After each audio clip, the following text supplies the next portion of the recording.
Hi guys. तो अब मेरे रिव्यू में आपका स्वागत है। आज का यूएफसी का जो फाइट नाइट था उसके अंदर दो फाइट के लिए खाली मैं एक्साइटेड था। मोसार वर्सेस लेरॉन मर्फी और एमवीपी वर्सेस जो अनरैंक्ड फाइटर था, और वही दो फाइट मैंने देखी। को मेन इवेंट से भी कुछ लेना देना नहीं था क्योंकि भाई मैं हार्डकोर फैन नहीं हूँ।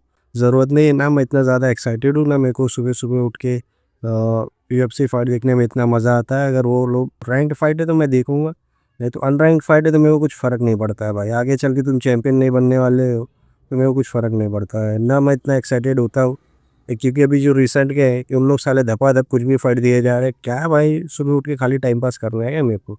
इससे अच्छा सोते रहो। तो मोसार वर्सेस लेरॉन की काफ़ी सही फाइट थी, डिसेंट फाइट थी। कुछ ज़्यादा इतनी एक्साइटिंग फाइट नहीं थी, लेकिन यहाँ पे मोसार ने वही गलती की जो बिलाल ने गलती की, लेकिन इन्होंने बाद में अपनी गलती को कंपनसेट कर पाए क्योंकि आगे वाला जेडीएम के लेवल का नहीं था। अगर वो जेडीएम के लेवल का होता तो आज इनका अनडिफिटेड रिकॉर्ड चला जाता था। और रही बात स्कोरिंग की, ठीक थी वैसे, मतलब कुछ गलत स्कोरिंग नहीं था।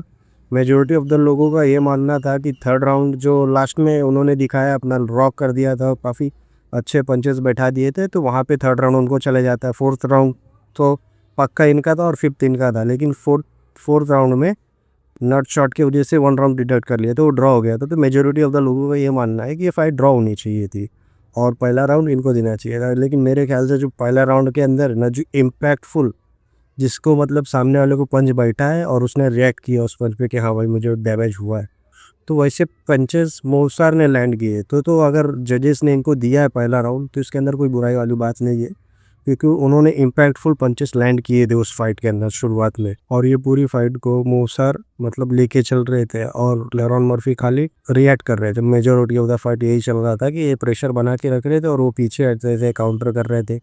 और जो भी लेरॉन हिट कर पा रही थी इनको, तो उससे मोसार को बहुत ही कम इम्पैक्ट हो रहा था, रिएक्शन दे रहे थे। और उसकी जगह उल्टा, जब मोसार इनके ऊपर ठीक ठाक लैंड कर पा रहे थे तो इनके तरफ से रिएक्शन आ रहा था। थोड़ा जगह पे स्टन हो जा रहे थे, पॉज ले रहे थे हाफ अ सेकेंड के लिए।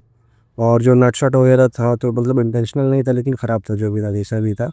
और ठीक ठाक फाइट थी, कोई काफ़ी ज़्यादा इंटरटेनिंग नहीं थी, लेकिन ऐसी फाइट थी कि तुम बोर भी नहीं होगी। ठीक है, अच्छी फाइट। और बात करें लेरॉन मर्फी की, लेरॉन मर्फी अच्छे फाइटर है लेकिन वो वॉल के आगे बिल्कुल टिक नहीं पाएंगे। एज अ अच्छी विन अगर वॉल को देखा जाए तो मोसार उनके लिए अच्छी विन रहेगी।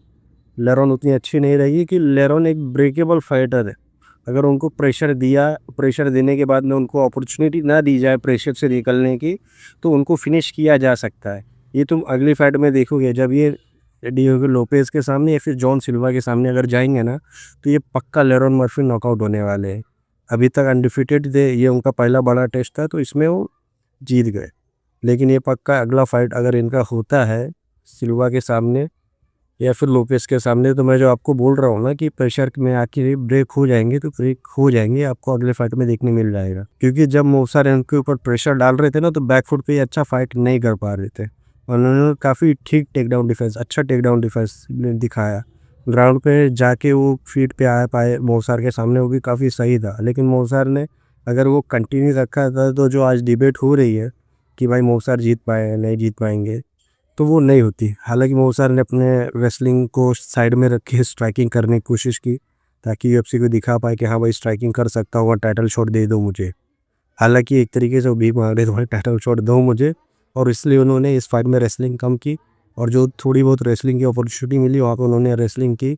और रेसलिंग इसीलिए की कि भाई मेक श्योर हो जाए कि हाँ भाई मैं ये फाइट जीत रहा हूँ, जो कि एक स्मार्ट डिसीजन नहीं था। क्योंकि भाई तुम अपना कोर मत छोड़ो, रेसलिंग करते हो रेसलिंग करो, लेकिन उसमें फिनिशिंग एबिलिटी ऐड करो। अगर तुम फिनिश कर रहे हो रेसलिंग करने के बाद में, तो जो पब्लिक को इतना ख़राब लग रहा है ना, सीधा आउटरीच हो रहा है ना, तो आउटरीच नहीं होगा। तो फिनिशिंग कर पाओगे, फिनिशिंग एबिलिटी सीख लो, उस पर काम करो और पब्लिक को फिनिश करने की कोशिश करो और फिनिश हासिल करो, तो फिर पब्लिक को उतना आउटरीच नहीं होगा, पब्लिक भी खुश रहेगी। और भाई अब बात करते हैं एमवीपी की। जो सेकंड फाइट था जिसके लिए एक्साइटेड था, सुबह 3:15 बजे उठ के मैंने ये फाइट देखना चालू की।